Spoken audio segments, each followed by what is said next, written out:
انا تو مقارنه بالمغرب نشوف المغرب رغم الانتصار مثلا 2-0 ربح 2-1 النيجر 2-1 و2-0 تنزانيا الرابع عالميا. المغرب منتخب عالمي، لكن فما بعض الشكوك فيما يخص المردود في اخر زوج مباريات. صراحة الفترة الأخيرة بتاع بيتكوفيتش بدا يرجع المنتخب، بدا يرجع لطريق النجاح والتألق. المنتخب الجزائري، المنتخب المغربي تلمون اعطانا مردود كبير ياسر في كاس العالم، اللي ولات بعد كاس العالم كل نتيجه معناها يعملها ولا كل تعثر. السلام عليكم ورحمة الله تعالى وبركاته، ومرحبا بكم مجددا مشاهدين قناة المغرب بعيون الأجانب. ورجع لكم أصدقائي في فيديو جديد مع الإعلام التونسي وردة الفعل ديالو على الانتصارات ديال المنتخب المغربي وكيفاش كيشوفوا.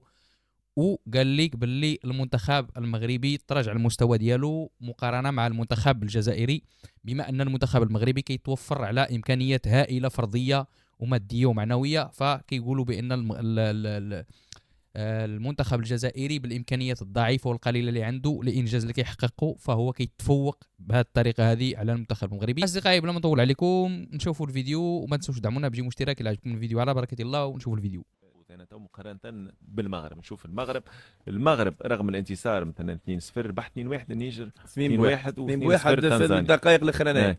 ابراهيم دياز دائما قال الامام متالق. ابراهيم دياز لاعب ريال مدريد دلوقتي ولا جوشي ابراهيم دياز جوشي شاتها باليمين بينالتي يشوت باليمين يشوت كيما عثمان ديمبلي. البارح وليد الركراكي كان عنده تصريح قال انه سعيد بغضب الجمهور المغربي. قال هذا يثبت أننا أصبحنا منتخبا أكبر. وقال لازلت أتذكر الاحتفال بالفوز على الموزمبيق والتأهل لكأس أفريقيا 2013. هذا شنو قال وليد الركراكي بعد المباراة؟ قال المناصرين المغاربة خرجوا للشوارع احتفالا بالتأهل لكأس العالم نسختي 2018 و2022، واليوم احنا على أعتاب التأهل للمونديال، ويبدو أن الأمر طبيعي وعادي. أصبح من المغرب الرابع عالميا. المغرب منتخب عالمي، لكن فما بعض الشكوك فيما يخص المردود في آخر زوج مباريات. سمير، تعرف أنت الريفاليتي بين المغرب والجزائر، شوف الجزائر زاد ربح 5 وربح 3 لبرا.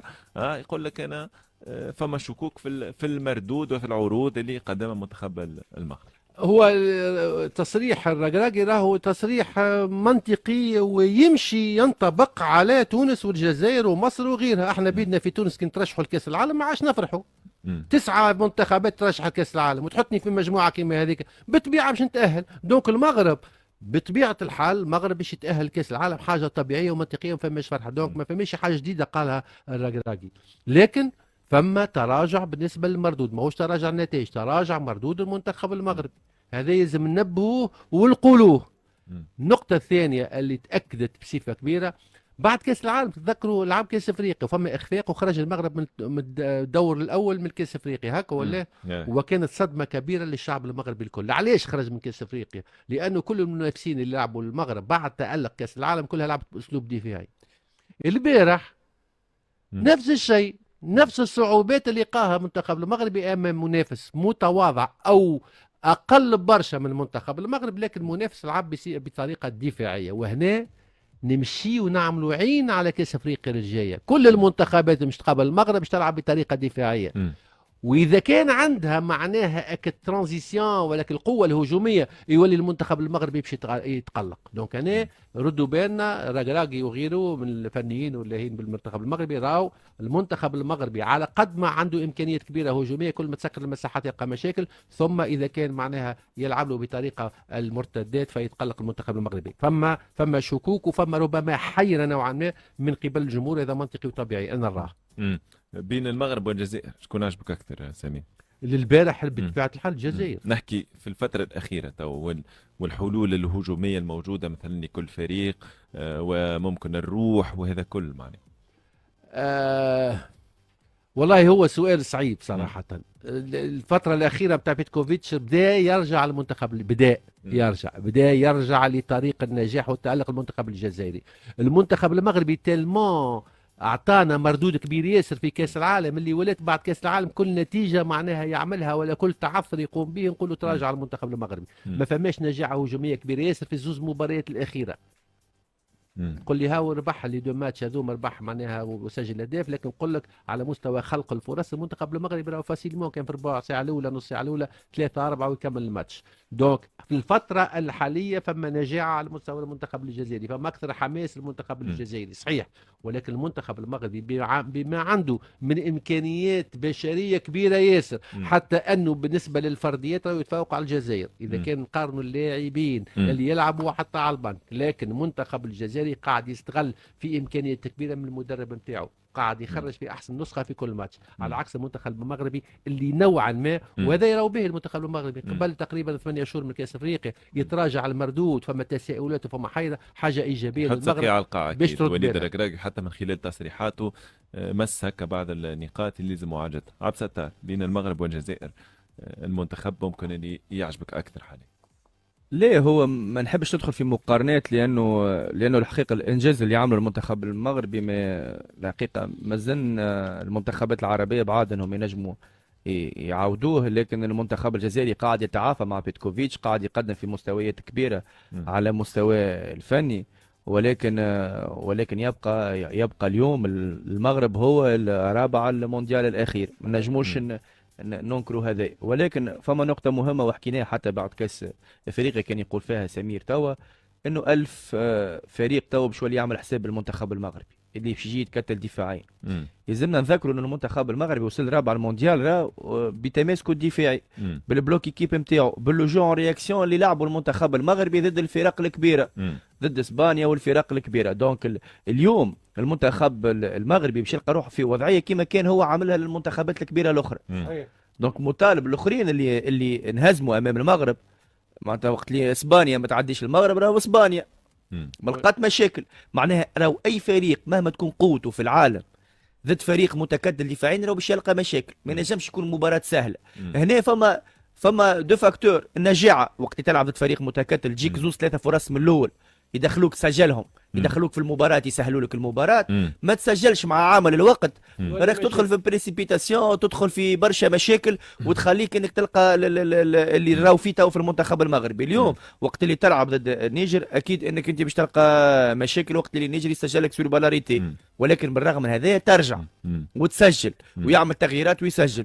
كيف البارح ضد المنتخب المغرب سور دي بالاريتي يسجل على ركنيه وعلى بينالتي، معناها قاعد يلقى في مشاكل. ولكن المشكل الكبير هو تسييم الفرص. نفس الشيء مع المنتخب المصري اللي هو يجيب فرص وما يسجلش، بيشق الانفس منتخب مصر ما يسجلوش الفرص. هذا المنتخب الجزائري سمير يوجه انذار حد اللهجه لبقيه المنافسين في المنافسات طبعا تصفيات المونديال امريكا وكندا والمكسيك، وطبعا في كاس افريقيا الامم القادمه في ديسمبر 2005 وعشرين. امبارح 5-1 يفوز الشراكه مع الموزمبيق اللي كان متصدر مع الجزائر لحساب المجموعه هذه، مجموعه التأهل لمونديال الولايات المتحدة الأمريكية كندا والمكسيك. عمورة مندي، عمورة حجام، وعمورة شريط الأهداف.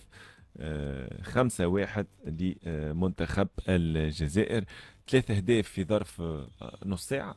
منتخب الجزائري بدأ بداية قوية، تحسوا فريق ريكس، تحسوا فريق عنده خبرة، تحس فما الفنيات، تحس فما روح المجموعة، روح كبيرة. البارح كنت نتفرج في بوداوي قندوسي يلعب في سيراميكا كليوباترا في الدوري المصري، وبتيتولير مع لاعبين كبار كيما رياض محرز وكيما عموره اللي يلعب في البوندسليغا، وذولي افضل لاعب عموره في الجزائر في لي دو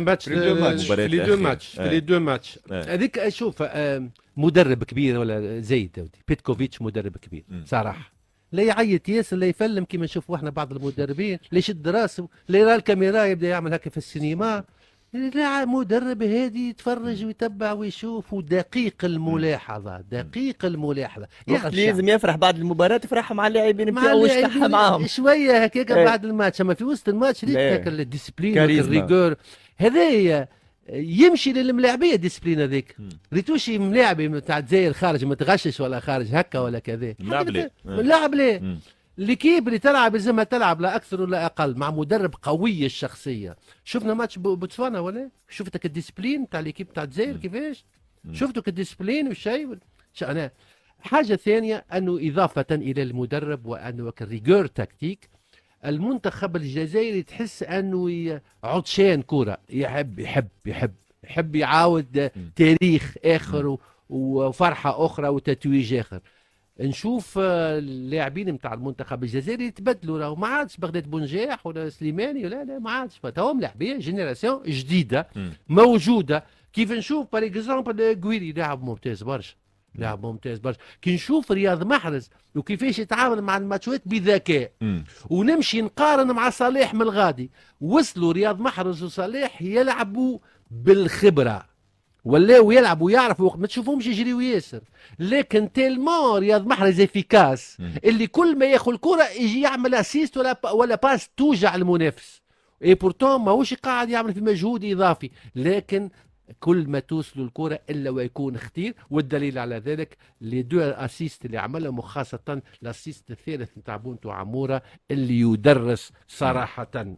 عموره ممتاز، لاعب ممتاز برشا. هو الاسيست الثالث، سامحني سمير نتفاعل معك، تعطى زوج ملاعبيه كان نجم يسجلها حتى بالكنترول. عطاهم الاثنين، عطاهم الاثنين، ايوه الكنترول ومره تصرفوا الكنترول قبل الاسيست. منهم مره في مانشستر سيتي دياغونال نتاع 40 متر دي بروين عطاها له، عمل الكنترول تو يعاودوا فيه الكنترول اللي عملوا، معناها الكره ماتت. كي تشوف بلايلي وبالرحمه وعطال على البنك يدخل دقيقه 73 تفهم الجزائر شنو معناها في اللي يلعبوا الملاعبين اللي تلعب. ثم جلانزا قال كلمه مهمه مع المدرب هذايا، تلعب في سيراميكا، تلعب في القبيل، تلعب في الجزائر، تلعب بالبرة، تلعب في الريال. هذا كله ما بالنسبه لي هو المردود الفردي والجماعي، ومتى تأقلم المجموعه. شفنا منتخب جزائري بدأ رغم الانتقادات في الماتش الاولى، بيتكوفيتش بدا يخلي في بصمه ممتازه للمنتخب الجزائري. قبل الماتش راهو الماتش القمه هذايا، زوز متصدرين وشكون باش يربح، 12 قبل الماتش. كي تشوف ال 30 دقيقه الاولى وبعد الماتش تشوف السكور نتاع 5 يوريك المنتخب الجزائري في الثنيه الصحيحه. من اهم النقاط ممكن في المباراه الحضور الجماهيري الرهيب. ماله تبعت شويه انا ما قبل المباراه، في ظرف 3 سوايع وفات التذاكر على منصه كيما احنا عندنا منصه تذكرتي، عندهم منصه يقولون اسمها تذكرتي حاجه هكا في الجزائر، والتذاكر في ظرف قياسي في زمن قياسي الجماهير اقتنت كل التذاكر. ارقام عمورة عبد الستار، سجل 7 أهداف وصنع 4 في اخر 7 مقابلات، ارقام رهيبه للاعب عمورة، اللي نذكرك عبد الستار انه عمورة من اكتشافات نبيل الكوكي في وفاق ستيف. والله شو نحكي على عمورة، معناتها لاعب غير عادي. لابور اللي قاعد يعمل فيه مع المنتخب الجزائري، وسورتو لي دو ديرني ماتش هذوما اللي عملهم، الحقيقه احسن لاعب ورجل مباراه في زوز مباريات. معناها لي زابيل دو بال، الحس التهديفي نتاعو هو، معناها عمورة البونتو شيم شمان. وقت اللي الكره تجي عند البورتور دو بالون، تشوف لابيل دو بال اللي يعملوا، تشوف لي بيليتراسيون اللي يعملهم دون لاكس، راهو يدخل معناها من اللي يكون في الكولوار يدخل على الانتريور ويطلب الكره ويعطي حلول للبورتور دو بالون. ماهوش بالساهل. تشوف حتى الهدف اللي سجلوا لابيل اللي عملوا باش سجلوا في المباراه اللي فاتت نتاع بوتسوانا، معناها يقرا اللعب بطريقه كبيره ياسر. معناها لو بالون وقت اللي الكره جايه لصاحبه هو يعطي الحلول، مش شنو هي الكره يا اخي؟ الكره حلول يا اخي، انا بورتوريزم عندي حلول، وشكون باش يعطيني الحلول؟ باش يعطيني لي كويكيبي نتاعي. انا عندي كره في منتخب الجزائر، عمور يعطيني حل، هو يوبليجيك باش تخرج الكره. وشفنا الاسيست مش كان عموره، راهو خاطر حكينا على الاسيست نتاع محرز، دو زابيل صاروا معناها في نفس المساحه، كان ما خذاش عموره، كان شكون اللي عمل لابيل معاه؟ غويري ذولي كان ينجم يسجلها. حاضر سوري دوزيام بالون، وشفنا الهدف الخامس كيفاش ان دوزيام بالون كان هو حاضر غويري باش سجلها. تزاير وقت اللي تاخذ الكره تحس تزاير اقوى من الادفرسير، يحسس الادفرسير بالقوه نتاعو، ما يخليكش تلعب معاه الند للند، ما يخليكش تاخذ معاه الكره، يبريف لو بالون الادفرسير دو بالون، ما يخليه ما يمسش الكره. لا بوزيسيون عنده هو 64 يظهر لي 36 لا بوزيسيون ما ياخذوش معاهم الكره. وزيد كيف لي كاليتي تكنيك اللي موجودين زاده يخليوك تعمل منتخب كيف هذايا افيك بيتكوفيتش اللي ما يكبر في عينه حتى حد. بيتكوفيتش كي خذا الجزائر ونحى محرز، نحى محرز قائد الفريق، لو جوار معناها لا ستار نتاع كل العصور في الجزائر. هو لو الى حد الان لم يتم الافصاح على ما حدث بين بيتكوفيتش ومحرز، ويقال انه محرز حب يرتاح وطلب ممكن بعض الوقت اما هو وقتها كلاسيه. اي ما هو كلاسيه ما عيطلوش، كلاسيه وما كلموش. هو قال ديكلاراسيون محرز انه ميم با كلموا بيتكوفيتش. خرجوا اورليست وما كلموش. هو وقتها قائد الفريق لا ستار نمبر 1 ستار نمبر 1. وقت اللي البليلي قاعد خارج على الموضوع قال ما يلزمنيش في المنتخب. ذكرني بلومير تقريبا لومير. دونك اليوم تلعب في سيراميكا، تلعب في السيتي، تلعب في الوولفز، تلعب وين تحب انت، حاضر التاتفورم نتاعك في التوب، تفضل مرحبا تلعب في المنتخب الجزائري. لو من جيريت وتفهم كل شيء. عالمي 136,000 يورو، 140,000 يورو شهريا. مدرب عالمي. بلا فما نقطة أخرى سمير، نحب نرجع شوية نحكي على عمورة راهو من مواليد 2000. لعب 2 سيزون في ستيف، معناها سيزون 19 20 و20 21. على اثر الموسم هذاك غادر الى لوغانو في سويسرا. في لوغانو عمل 3 سنين، من بعد عمل عام في لونيون سان جيلواز في بلجيكا، وحاليا نجم في البوندسليغا في فولسبورغ. معناها خرج في 19 20 سنه، تو عمره 24 سنه. 24. المسؤولين في الانديه في تونس بالله كي يبدا فما هكا اهتمام من فريق اوروبي ما تعجزوهمش، خليوا الملاعبيه يخرجوا في عمر 19 في عمر 20 يتطوروا. راوريت الملاعبي عموره من ستيف لوغانو مشى لبلجيكا لونيون سان جيلواز، وتوا في فولسبورغ. معناها راهو واحد كيما حاج محمود يلعب في لوغانو تنجم تلقاه في فريق اوروبي محترم في البوندسليغا. سيبوا الملاعبيه علاش تعجزوا؟ صالح وين مشى؟ صالح مشى للبال اف سي بال بعد تشيلسي.